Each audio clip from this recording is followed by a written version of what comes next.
About this for breaking news in the NFL, from Mr. Irrelevant to a $53 million man. The San Francisco 49ers and quarterback Brock Purdy have agreed to a 5-year, $265 million contract extension. That has been confirmed by our elite NFL insider, Jonathan Jones. Talk about dreams come true. The last pick in the draft, who has now made less than $1 million in his base salary the first 3 seasons in the NFL, now making an average annual value of $53 million per year. That is tied for the 7th most money a quarterback is making in the league. Purdy led the Niners to the Super Bowl in the 2023 season, his first full year as the starting quarterback, and you see there some of his accolades as well. Let's welcome in NFL expert Emery Hunt here. Give us what you think about this. We're going to have you rank your quarterbacks in a second, but Brock Purdy now making this sort of money in the league. What is your initial reaction?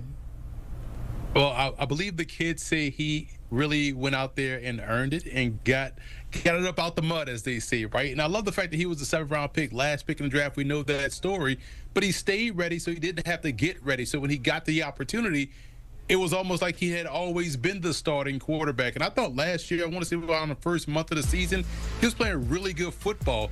And when you think about that, considering what all they had going on around them and surrounding the organization, Brock Purdy was playing really well.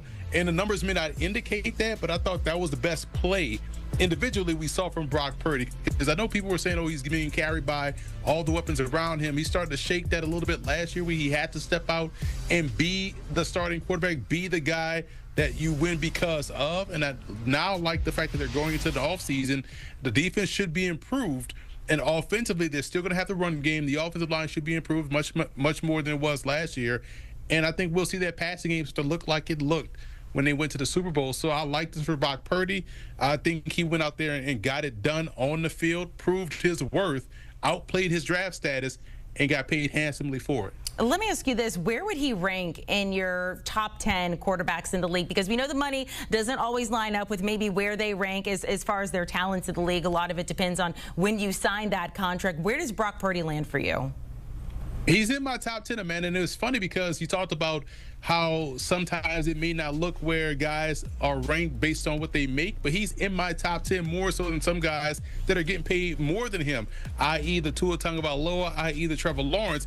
But you look at this right here. This is a good, strong top 10 of NFL quarterbacks. I'm still a big fan of what Dak Prescott has done, but Brock Purdy slowly has moved up my list into the top 10 category. And I would like to say that when you have a Brock Purdy that's out there on the field, that has done it at the highest of levels, that has done it in the bigger games consistently over time, despite the detractors, myself early included, he was able to overcome all of that and still consistently play really well. And so you have to give him his props. You have to give him his respect. And in my opinion, he is definitely a top 10 quarterback.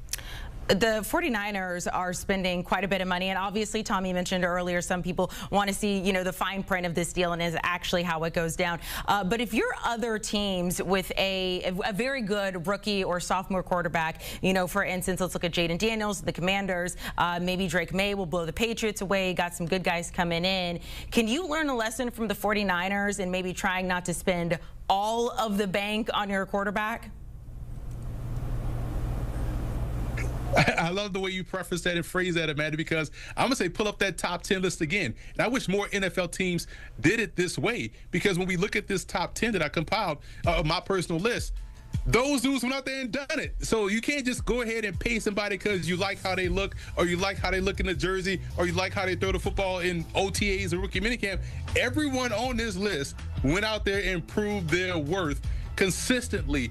And I know sometimes you may have a young guy, CJ Stroud, still on his rookie deal, but for the most part, you reward guys for doing the good things consistently, and Brock Purdy has done that more so than some people that may not have proven it. Sometimes you may get still carried by your draft status. I'm glad the 49ers are not still carrying Brock Purdy's draft status along with him. They said, now this guy clearly isn't a 7th-round talent, clearly isn't a 7th-round pick. He's worth the pay of a top 10 guy, and that's why he lands in my list. And I think more teams should go about it that way. Don't let the quarterback hold you hostage. Let his play on the field determine how much you want to pay him or whether or not you let him go and seek his services elsewhere. Emery, I love it. Look, thumbs up from you, from Ray Carthon, from Bryant McFadden, even Tommy's 49ers friends out there in the Bay Area, all liking this deal going down for Brock Purdy. We appreciate it. Kyle Shanahan, Brock Purdy. So the money is there. What is next for the 49ers? And exactly how did this deal get done? We're going to talk to our... If you're just joining us, we continue to follow breaking news. JJ here with that breaking news. What more can you tell us about how this deal got done?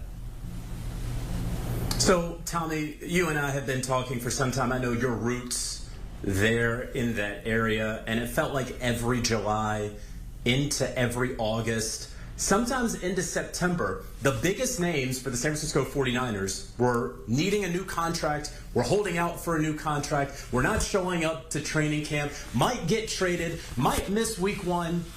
And now look at what this offseason has been. George Kittle goes out and gets paid one last time for his fantastic future Hall of Fame career. And now Brock Purdy, who has been the best bargain in all of sports the last couple of years, on that Mr. Irrelevant rookie contract. This was almost as early as Brock Purdy could actually get paid. Literally, the 49ers, even if they wanted to pay Brock Purdy, they could not have done it before the end of this past season. And so it didn't stretch into June. They didn't haggle over money in July before players reported to training camp. He wasn't missing out on a couple of days of training camp, and folks were wondering, wow, what's it going to look like? And, you know, he could get fined, but because he's on his rookie deal, they could waive the fines. No. All sides wanted to get this done. They felt good about getting this done. I started getting some smoke signals maybe about 2-3 weeks ago that by the end of May, this contract could be completed, that this was not going to be like the Niners of the last several years with a Deebo Samuel, a Trent Williams, a Christian McCaffrey, and some parts of the summer, a Brandon Ayuk, a Bosa.